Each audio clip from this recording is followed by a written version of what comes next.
সকলকে জানাই আমার একটি ব্লগে অনেক স্বাগত।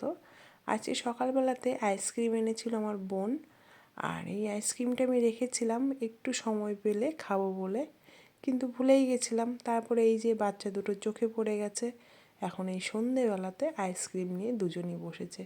আজকে রাতে আমার মা বানিয়েছে ছোট ছোট চালের খুদের ভাত, আর সাথে আছে শিম সিদ্ধ আর আলু সিদ্ধ।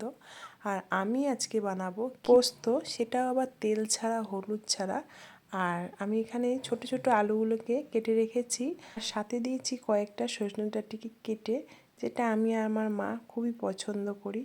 তারপরে আলুটাকে সেদ্ধ বসিয়ে দিলাম, কিছুক্ষণের জন্য লবণ দিয়ে ঢেকে দেব, আস্তে আস্তে হোক। আর আমার মা কালকে সকালের জন্য বাছছিল লাউয়ের শাক, যেটা আমার খুবই পছন্দের একটা খাবার। লাউয়ের শাক যেভাবেই রান্না করুক না কেন, আমি কিন্তু ভীষণই পছন্দ করি।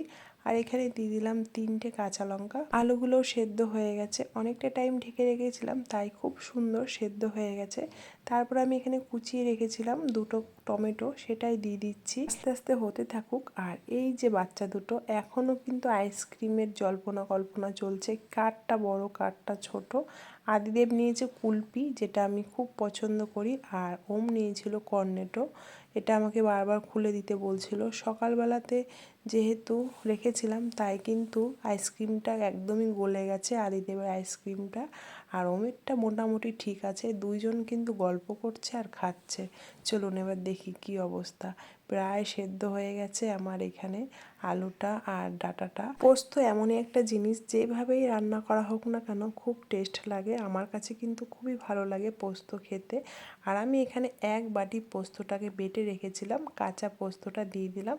আর আমি কিন্তু গ্যাসটা নিভিয়েই দিয়েছি, গ্যাসটা যদি জ্বলতে থাকে তখন কিন্তু পোস্তটা ছানা ছানা হয়ে যায়, আর পোস্তটা ছানা ছানা হয়ে গেলে একটুকু ভালো লাগে না। দেখুন কি সুন্দর একটা লুক হয়ে গেছে আমার পোস্তর। আর উপর থেকে আমি ছিটিয়ে দিলাম বেশ কয়েকটা চিনির দানা, যেটা খেতে মিষ্টি মিষ্টি লাগবে। আমি কিন্তু পোস্ত এমনভাবেই রান্না করি, খুব সুন্দর হয়েছিল পোস্তটা দেখতে। আর তারপরে আমরা সবাই মিলে বসে গেছি খেতে। এই যে আমাদের ওম অনেক দিন পর এসেছে আমাদের বাড়িতে, স্পেশাল ডিশ। ভালো হয়নি। ভালো হয়নি, খেয়ে দেখ তুই। আঠার মতো নয়তো লেগে যাবে। ভালো হয়, আঠার মতন লেগে যাবে। পিলিপিলিতে আঠার মতো লেগে আছে, খেলে আছে। আমি বলছি এটা আঠা আঠাই, এটা আঠা আঠা। আঠা আঠা, আমি আঠার খেতে দিয়ে খাই, ওটা খাই খুদের ভাত দিয়ে পোস্ত দিয়ে খাবা।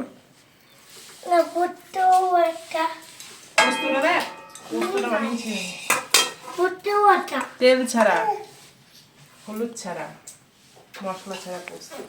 কুড়কুড়িয়া আদরানি, ও আদরানি, এমন ভাত দাও। আদরানি।